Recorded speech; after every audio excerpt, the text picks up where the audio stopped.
pagi yang sibuk ini, Budi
perlu bergabung sebagai relawan supaya apa? Di suatu saat terjadi suatu bencana yang berdampak terhadap diri mereka pribadi,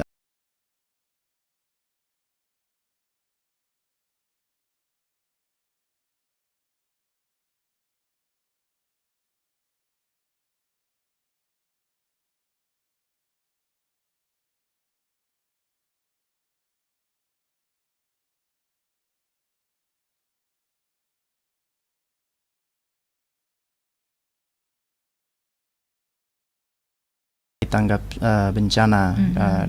Dari saya lihat dari ada PMR begitu, lalu ada juga relawan-relawan ada di SMP, SMA dan juga di universitas.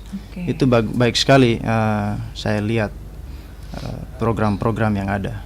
Gitu. Untuk antusiasnya sendiri seperti apa?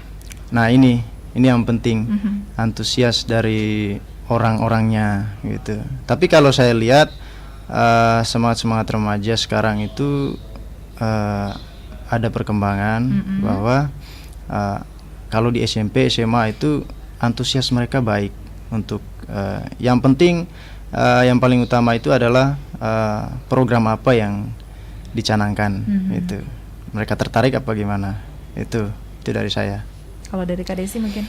Baik, kalau menurut saya pribadi, jadi gini, di PMI itu memang sudah melakukan yang namanya seperti yang dibilang Kak Martis tadi, ada pelatihan-pelatihan, ada PMR di setiap sekolah, dari PMR Mula, Madya dan Wira, serta satuan inti. Begitupun di dunia perkuliahan itu ada yang namanya KSR, ada diklatnya. Jadi melalui itu PMI itu membuat inovasi-inovasi yang menarik sehingga membuat remaja-remaja masa kini itu tertarik untuk menjadi yang namanya relawan PMI, sehingga mereka akan menyadari bahwa bencana alam itu adalah hal yang sangat harus mereka pedulikan, sangat pedulikan.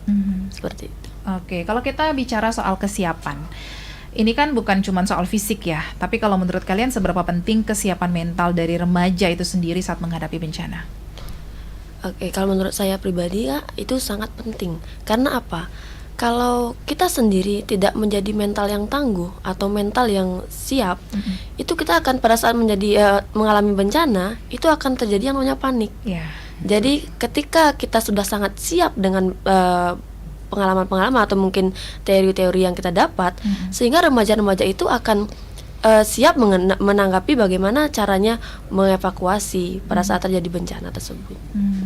Nah pada saat selama kalian jadi relawan PMI ini kan sudah lumayan ya, menjadi relawan PMI pasti pernah dong ketemu korban bencana dari kalangan remaja. Ada nggak yang pengalaman yang paling nempel banget dan bikin kalian sadar bahwa edukasi soal bencana itu ternyata sepenting itu? Ya, banyak sekali sih. Cuman ya kita nggak bisa secara spesifik menjelaskan kasus-kasus yang terjadi atau case-case yang terjadi di lapangan. Kalau saya lihat memang selama ini kebanyakan yang terjadi itu karena banjir. Itu banyak anak-anak muda, anak-anak remaja yang kena dampak dari banjir. Ya, maka di sini kami sadar bahwa anak-anak remaja ini perlu untuk mengikuti program-program untuk pelatihan-pelatihan mengenai tanggap bencana ini. Ya. Kalau dari Kak Desi mungkin ada yang mau ditambahkan? Kalau dari saya sih sudah cukup ya, karena Kak Martis sudah sangat bagus dan sudah sangat lengkap menyampaikannya. Cuman yang saya lihat terkadang kan kalau remaja-remaja tidak diberikan pengetahuan tentang bagaimana tanggap darurat, pada saat mereka mengalami bencana, mereka akan mengalami yang namanya panik, sehingga akan terjadi yang namanya cedera yang lebih parah.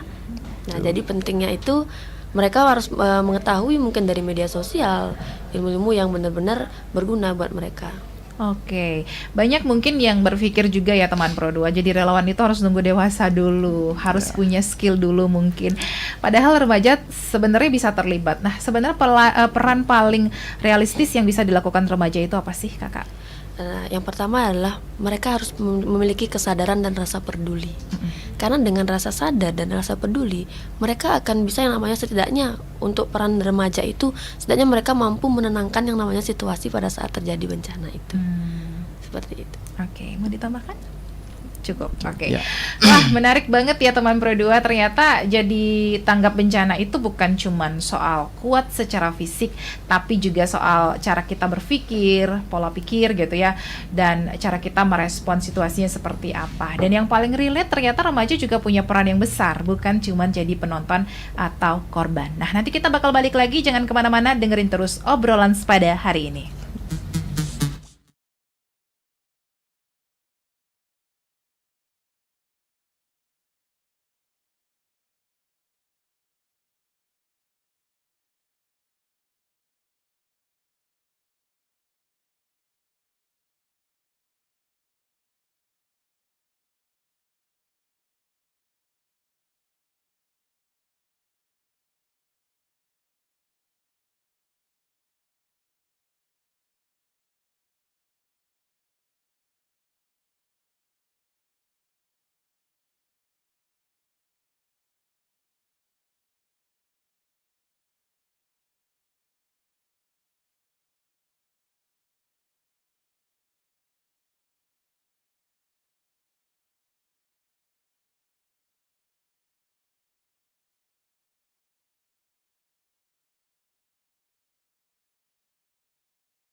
Lihatlah teman-teman,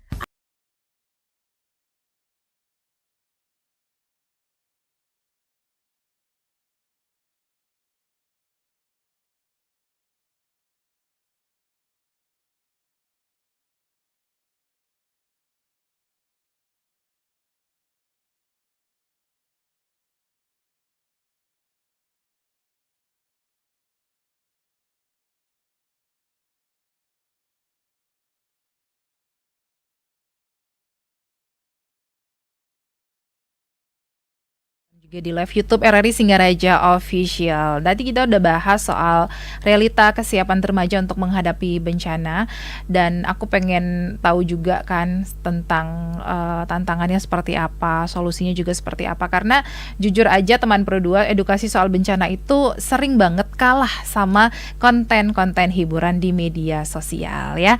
Oke Kak Desi dan juga Kak Martinus, menurut kalian kenapa sih edukasi ke bencana itu sering kerasa nggak menarik untuk remaja? Oke Kak Ita, jadi begini, remaja zaman sekarang terutama Gen Z ya, mereka lebih tertarik ketika kita menampilkan yang namanya short video atau video pendek melalui mungkin TikTok dan lain IG dan sebagainya. Nah kalau saya pribadi itu sering sekali pada saat melakukan kegiatan apapun, saya selalu membuat yang namanya video pendek, supaya mereka tahu bahwa ini loh sebagai remaja, ini loh yang harus kita lakukan. Jadi kita harus mengikuti yang namanya modernisasi. Kita harus mempunyai inovasi-inovasi itu. Nah di PMI juga kita sudah melakukan hal itu. Jadi setiap ada kegiatan apapun itu akan ada dokumentasi melalui video pendek itu. Oke. Nah kalau dibandingkan, mana yang lebih sulit nih untuk dari PMI sendiri mengedukasi anak-anak, orang dewasa atau mungkin remaja? Dan kenapa remaja itu sering jadi kelompok yang tanggung? Maksudnya nggak kecil tapi juga belum sepenuhnya untuk peduli. Nah sebenarnya yang paling agak sulit itu di remaja ya. Karena apa? Remaja itu masih labil. Mereka mudah dimasukin saat mungkin pada saat kita berbicara sekarang mereka paham, besok ada orang lain lagi mereka yang memberikan hal yang negatif, mereka juga akan ikut negatif. Nah hal itulah yang harus kita selalu sering pupuk, karena jika cuma sekali kita memberitahukan, mereka tidak akan mendengar. Jadi kita harus mengikuti alurnya mereka, tetapi jangan sampai keluar yang namanya jalur, itu aja. Oke, dari Kak Martinus? Ya, betul sekali. Kalau saya lihat memang remaja zaman sekarang itu apa yang disampaikan Kak Desi tadi, bahwasanya mereka lebih senang dengan video-video yang pendek begitu. Ya, Lalu mengenai edukasi itu kita dari PMI memang sudah sering sekali melakukan edukasi yang maksudnya terkait dokumentasi yang ada. Ya, itu penting sekali supaya untuk menjangkau mereka punya niat atau antusias untuk bagaimana sih menanggapi darurat bencana seperti itu. Ya. Oke. Memang di era digital seperti sekarang kan ya, informasi itu memang gampang banget diakses ya. Betul. Kita buka handphone sudah ada informasi, tapi ironisnya masih banyak juga teman Pro 2 yang panik atau mungkin salah bertindak saat bencananya itu sudah terjadi. Kalau menurut kalian apa yang salah kira-kira? Informasinya kah, atau mungkin cara menyerapnya, atau kebiasaan kita sendiri? Kalau menurut saya itu adalah kebiasaan. Karena dari kebiasaan itu akan membentuk yang namanya kehidupan sehari-hari. Jadi mereka terkadang sedikit ambigu terhadap apa yang kita sampaikan. Terkadang ngapain sih harus seperti ini, seperti itu kan. Mereka tidak memahami bahwa hal kecil itu dapat merubah segalanya. Itu. Oke. Ya, betul. Mengenai yang saya lihat memang ada beberapa informasi itu dianggap penting kalau misalnya informasi itu viral. Ya, kalau saya lihat komentar-komentar zaman sekarang itu mengikuti alur itu. Nah, tapi mereka tidak bisa memverifikasi bahwa berita atau informasi tersebut benar atau hoax gitu. Ya. Oke, kalau misalnya ada remaja yang hari ini lagi dengerin, lagi nonton di YouTube kita, pengen mulai untuk peduli, tapi bingung harus mulai dari mana, langkah apa yang bisa dilakukan? Ya, kita terus terang ya, ini kita dari relawan PMI sangat mendorong anak-anak muda atau remaja-remaja itu untuk mengikuti program-program yang ada di PMI. Ya, bagaimana langkah-langkahnya? Hubungi saja, langsung saja di markas PMI Buleleng. Itu di sana kita konsultasi apa saja sih yang perlu disiapkan. Ya, tentu ya kita ada kemauan, itu yang paling penting. Ya. Niat gitu ya. Niat gitu, betul. Oke. Kita ke pertanyaan di WhatsApp di 081 139 91054. Ini ada yang mau bertanya, Kak Desi dan Kak Martinus, kalau kita lagi di tempat umum dan tiba-tiba terjadi bencana, hal pertama yang harus kita lakukan itu apa? Karena pasti panik bakal datang duluan. Baik, jadi yang pertama dilakukan itulah jangan panik. Lalu lihat kondisi sekitar. Kita tidak bisa pada saat langsung menemukan terjadinya contoh ada kecelakaan atau bencana, tidak boleh langsung menolong. Takutnya kita di sana menjadi korban karena kita negara ini negara hukum. Jadi usahakan di sana ada saksi mata dulu. Setelah itu kita amankan korban itu ke tempat yang aman. Tetapi sebelum kita mengamankan, kita harus minta izin dulu dengan orang-orang yang ada di sekitarnya. Siapa tahu ada keluarga atau siapa. Yang pertama itu lah izin dulu. Oke. Ya, kalau dari saya menarik sekali pertanyaan yang disampaikan. Terima kasih. Mengenai pertanyaannya, bagaimana jika terjadi sesuatu di tempat umum atau bencana gitu. Nah, mungkin di sini saya terangkan mengenai terjadinya suatu kecelakaan gitu.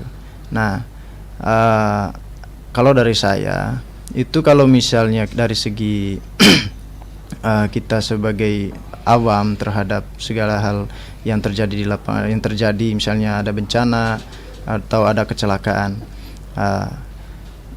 diharapkan bahwasannya kalau kita di Kabupaten Buleleng ini kan sudah ada PMI Kabupaten Buleleng. Nah, pertolongan pertama itu ya kalau misalnya kita belum masuk dalam ini PMI Kabupaten Buleleng.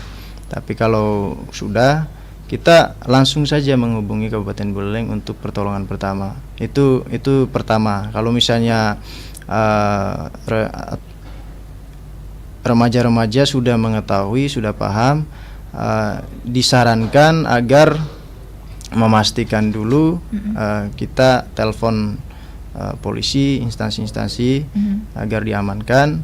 Lalu jangan langsung pegang. Kalau misalnya ada kecelakaan, itu tidak boleh langsung pegang, karena siapa tahu ada tulang yang patah, kita langsung angkat makin parah gitu ya.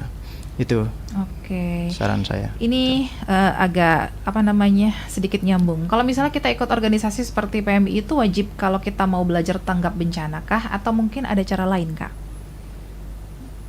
Kenapa? Maksudnya Kak, boleh diulang? Ini pertanyaannya, apakah ikut organisasi seperti PMI itu wajib kalau kita mau belajar tanggap bencana atau mungkin ada cara lain selain ikut PMI? Jadi gini, kita kan semua harus ada naungannya, di bawah naungan. Kalau memang ingin mengikuti yang namanya tanggap darurat, itu tidak harus dengan PMI saja, tapi kita bisa meminta PMI untuk yang namanya memfasilitasi pembelajaran. Contoh kayak kemarin yang saya lihat itu dari Kanyoning Bali, itu mereka kan salah satu tempat destinasi wisata ya. Jadi mereka staf-stafnya itu mengundang PMI untuk belajar bagaimana cara penanganan darurat seperti itu. Oke, satu pertanyaan, Kak, gimana caranya untuk ngajak teman-teman yang cuek biar lebih peduli dan aware tanpa terkesan menggurui atau sok peduli? Nah, caranya adalah kita lebih sering menunjukkan diri. Misalnya nih dari video-video yang kita buat, dari mungkin cara kita bagaimana empati ke orang lain, kita menceritakan seperti itu. Jadi mereka akan tertarik. Kalau kita mengajak, jarang ada orang yang mau. Seperti itu. Kalau dari Kak Martinus? Ya, kalau saya dengan remaja-remaja sekarang ini kan, misalnya mereka lebih fokus di media sosial, itu lebih diutamakan terkait motivasi, video-video motivasi terkait bagaimana sih tanggap bencana terhadap mereka yang cuek-cuek. Ya, ini penting sekali supaya apa? Orang tua mereka bisa mendorong bahwasannya kalau misalnya terjadi sama kamu pribadi ataupun kami orang tua, suatu hari kan bencana kan kita tidak pernah pikir kapan datangnya itu. Nah, mungkin lewat motivasi-motivasi sih. Oke. Ya. Kita ke pertanyaan di YouTube ya. Ya. Lebih sulit mengajak dan mengedukasi orang tua daripada remaja, karena remaja pada dasarnya adalah anak yang mencontoh generasi sebelumnya. Menurut kalian seperti apa?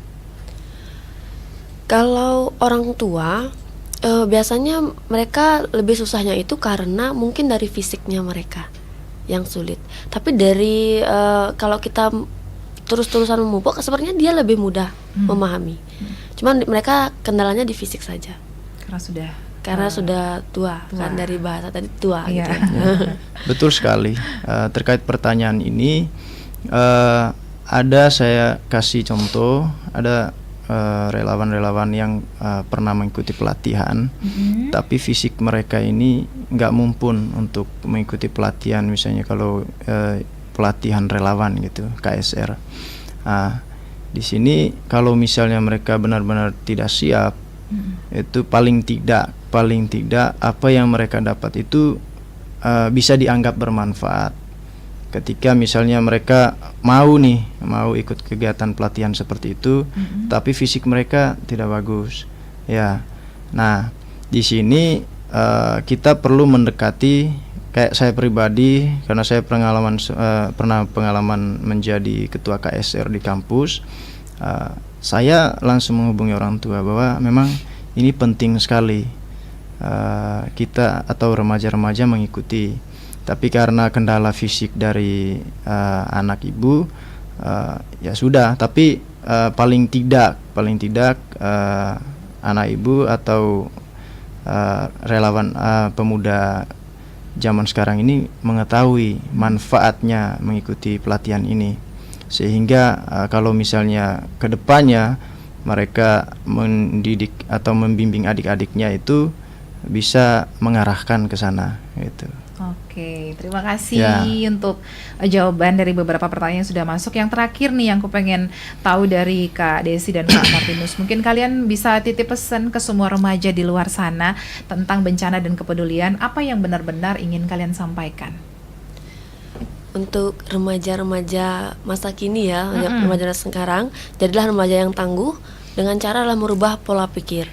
Bahwasannya bahwa bencana itu pada saat terjadi bencana kita tidak hanya bisa sebagai penonton saja, tapi belajarlah menjadi pribadi yang sadar, peduli dan empati. Kalau dari Kak Martinus? Ya, kalau dari saya, apa sih pesan buat remaja-remaja di luar sana? Itu tadi yang disampaikan oleh Kak Desi benar sekali. Kita merubah pola pikir yang cuek jadi peduli, karena kita belajar dari pengalaman. Pengalaman itu mengajarkan kita agar kita bisa mengantisipasi terjadinya suatu bencana. Terus terang kita sampaikan bahwa bencana itu tidak dipikirkan kapan datangnya, ya. Maka dari itu untuk remaja-remaja, ayolah gitu, kita harus siap siaga dengan bencana yang ada. Karena memang kalau saya lihat topografi dari Kabupaten Buleleng ini itu lebih banyak perbukitan. Jadi bencana yang ada itu saya lihat memang banjir itu pasti gitu. Kita tidak bisa pungkiri. Oke. Itu dari saya. Ya. Wah, nggak kerasa teman Prodo, obrolan kita pagi ini sudah sampai di penghujung. Dari Kak Desi dan Kak Martinus kita belajar satu hal penting, kalau tanggap bencana itu bukan soal siapa yang paling kuat, tapi siapa yang paling siap. Dan jadi remaja peduli itu nggak harus nunggu nanti, karena justru dari sekarang ya teman Prodo, kita bisa mulai dari hal-hal yang kecil. Terima kasih Kak Desi, Sama-sama. Kak Terima Martinus, kasih, Kak Ita. terima kasih Ya. sudah berbagi cerita dan insight hari ini. Dan terima kasih juga buat kami yang udah dengerin aku, sudah nonton juga di live YouTube RRI Singaraja Official. Sampai ketemu di obrolan sepada berikutnya.